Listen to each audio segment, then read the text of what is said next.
Bismillahirrahmanirrahim. Assalamualaikum warahmatullahi wabarakatuh. Alhamdulillah, segala puji bagi Allah, Rabb semesta alam. Wassalatu wassalam ala Rasulillah. Salawat dan salam kepada Nabi kita Muhammad SAW, yang tentunya kita nanti syafaat dan nanti di hari kiamat. Syafaat yang hanya Nabi berikan kepada umatnya yang mati dalam keadaan Islam. Teman-teman rahimakumullah, peristiwa hijrah Nabi dari Mekah ke Madinah itu bukan sebuah peristiwa yang spontanitas, ujuk-ujuk kalau bahasa Jawanya, tiba-tiba hijrah, enggak. Ada beberapa peristiwa yang dialami Nabi, yang Nabi perintahkan juga menuju sebelum datangnya perintah Allah Subhanahu wa taala untuk hijrah dari Mekah ke Madinah. Yang pertama itu adalah bahwa Nabi sudah menyuruh sebagian sahabat untuk hijrah dari Mekah ke Habasyah, Ethiopia. Kloter pertama ini jumlah sekitar 12 sampai 16 orang yang dipimpin oleh Utsman bin Affan, dan diantaranya ada juga Abdurrahman bin Auf ke Habasyah. Kenapa Nabi justru menghijrah di Mekah ke Habasyah? Karena di Mekah gangguan dan penindasan kaum kafir Quraisy terhadap kaum muslimin itu semakin hari semakin bertambah. Berangkat mereka ke Habasyah. Habasyah itu jaraknya dari Mekah ke Habasyah itu sekitar 1.400 km. Jarak yang jauh, jarak tempuh yang jauh, dan kondisi yang nggak bisa kita bayangkan di perjalanan seperti apa.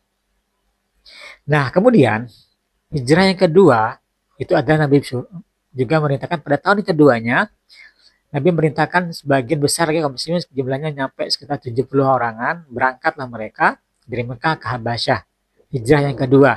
Yang di sini yang dipimpin oleh Ja'far bin Abi Thalib sebagai juru bicara kaum muslimin di Habasyah. Dan Habasyah pada masa itu dipimpin oleh sang raja, Raja Najasyi, seorang raja yang Nasrani. Tapi Nabi bilang itu raja yang adil, dan memang terbukti adil. Teman-teman rahimakumullah. Nah, selesai peristiwa hijrah ini, kedua ini, kemudian Nabi mulai mendakwahkan Islam itu kepada di luar Mekah, yaitu ke Thaif. Dan ternyata di Thaif juga dapat gangguan yang sama. Kemudian Nabi alhamdulillah bisa masuk lagi ke Mekah, dan imbasnya gangguan terhadap dakwah Nabi semakin hari semakin berat. Maka kalau kita lihat sejarah itu bagaimana keluarga Yasir yang dibunuh oleh majikannya. Kadang-kadang kalau kita berpikir secara logika, apa iya sih Nabi tega melihat sahabatnya mati dibunuh? Ya tentu kita nggak mungkin katakan Nabi tega. Nabi hanya mengatakan, sabaran ya ala Yasir fa inna mau idakumul jannah. Bersabarlah wahai keluarga Yasir, sungguh bagimu adalah surga. Apa Nabi nggak bisa? Kayak film-film yang sering kita lihat tonton kan biasanya bisa terbang, bisa ngasih guna-guna seperti itu. Nah, ternyata Nabi memang ingin memberikan contoh bahwa dalam hal-hal apapun itu lebih kepada manusiawi dan rasional. Nggak mungkin tiba-tiba Nabi terbang dari Mekah ke Madinah dan sebagainya.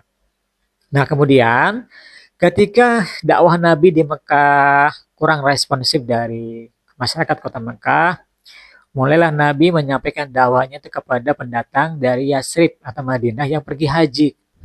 Nah, ternyata gayung bersambut, mereka menerima ajakan dakwah Nabi pelan-pelan, semakin tahun semakin banyak. Baru kemudian Nabi memerintahkan Mus'ab bin Umair untuk mendakwakan Islam di kota Madinah sebelum Nabi hijrah. Makanya kemudian kalau dengan sejarah, ternyata ketika Nabi sampai di Madinah atau Yasrib sebelumnya, Mus'ab bin Umair berhasil mendakwakan Islam itu hingga dikatakan dalam kitab sejarah, setiap rumah di kota Madinah itu tahu bahwa ada Nabi akhir zaman namanya Muhammad, walaupun mereka belum tahu wujud aslinya, rupanya. Nah, maka yang kita lihat kemudian adalah bagaimana ketika mereka datang itu kan penduduk Madinah ada yang naik pohon kurma, naik atap rumah yang tinggi, demi melihat seperti apa sih wajahnya. Mereka membuat semacam nyanyian atau qasidahan dalam bahasa dalam rangka menyambut Nabi Muhammad, Tola al-Badru alaina misalnya tilwa dan lain sebagainya. Itu menunjukkan bahwa ternyata orang-orang Madinah sudah tahu kedatangan Nabi Muhammad. Beliau ada seorang Nabi berkat jasa dakwah dari Mus'ab bin Umair radhiyallahu anhu. Sebuah dakwah yang luar biasa sekali mengawali peristiwa hijrah Nabi dari Mekah ke Madinah. Jadi kemudian bukan spontanitas, itu semua terencana. Maka ketika Nabi sampai di Madinah, kondisi sudah siap menerima dakwah Nabi Shallallahu Alaihi Wasallam. Teman-teman rahimakumullah, lalu apa yang Nabi lakukan di Madinah? Apa yang dasar-dasar yang Nabi lakukan di Madinah dalam rangka bermuamalah bermasyarakat di Madinah? Yang pertama Nabi lakukan adalah membangun masjid. Nah, masjid menjadi simbol peribadatan, juga simbol dalam rangka meningkatkan keimanan kepada Allah Subhanahu wa taala. Ini yang dibangun. Makanya hijrah itu sendiri harus kita pahami adalah bagaimana memperbaiki diri kita, ibadah kita yang tahun lalu mungkin kurang, tahun sekarang semakin baik dan semakin meningkat. Itu hijrah. Kondisi yang kurang baik menuju kondisi yang baik. Nah, ini yang Nabi bangun, masjid. Yang kedua, yang Nabi bangun adalah mempersaudarakan al-ma'akhah, mempersaudarakan kaum Khosrot dengan Aus, dan melebur namanya menjadi kaum Ansor dengan kaum Muhajirin dari pendatang dari kota Mekah. Dipersaudarakan oleh Nabi Shallallahu Alaihi Wasallam. Maka dalam sejarah Islam, dua suku yang ada di Madinah inilah suku yang sering berantem, perang terus. Aus dan Khazraj ini dua suku yang sering ribut terus. Nah, juru damainya siapa? Orang Yahudi juru damainya. Dari Bani Qainuqa atau Bani Nadir atau Bani Quraidah. Nah, ketika Nabi datang, dua suku ini aman, damai, masuk Islam semuanya, dan dipersaudarakan Nabi SAW dengan kaum dari Mekah. Aman. Artinya apa? Pondasi awal ibadah yang Nabi tancapkan di kota Madinah ditambah dengan kondisi mempersaudarakan kaum Ansar dan Muhajirin, semua umat Islam yang ada di Madinah dipersaudarakan, artinya memperkecil konflik yang akan timbul di kemudian hari. Selesai, baru kemudian Nabi membuat perjanjian damai dengan kelompok Yahudi yang ada di Madinah. Bani Qainuqa, Bani Nadir, dan Bani Quraidah. Nabi ajak mereka untuk buat sebuah perjanjian damai yang dikenal dengan nama Piagam Madinah. Yaitu bahwa mereka berkewajiban sama-sama membantu Madinah kalau diserang oleh pihak musuhnya dari luar. Nah, ini yang Nabi tancapkan di kota Madinah. Maka kemudian apa yang terjadi setelah itu? Pengkhianatan orang Yahudi itu menegaskan bagaimana Nabi SAW sudah tahu karakter mereka. Dan satu hal yang harus kita pahami, jangan terjebak dengan bahasa Nabi itu orang pemaaf enggak. Nabi pemaaf dalam kategori ketika penghinaan, bulian itu lebih kepada pribadi Nabi sendiri. Dan Nabi tidak pernah menyanggah atau mengklarifikasi tentang itu, diamkan saja. Maka turunlah wahyu. Ya Allah Subhanahu wa taala.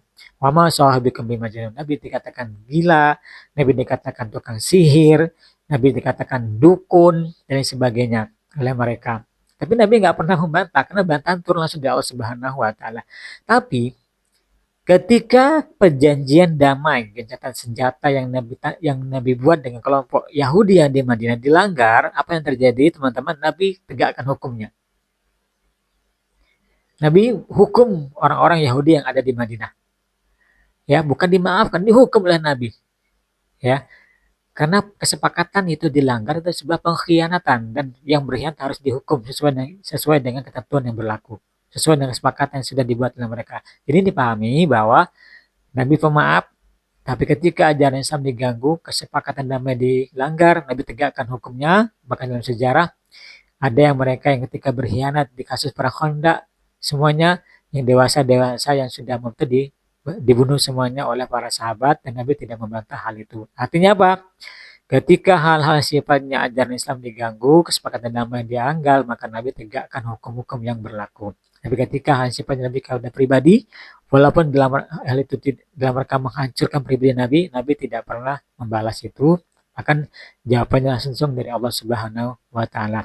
Jadi teman-teman, hijrah yang harus kita pahami, hijrah yang seharusnya menjadi fondasi kita, hijrah yang seharusnya membuat kita berpikir tentang bagaimana proses hijrah Nabi dari Mekah ke Madinah dan perjuangan para sahabat mengingatkan kita untuk selalu meningkatkan ibadah kepada Allah Subhanahu wa taala. Wassalamualaikum warahmatullahi wabarakatuh.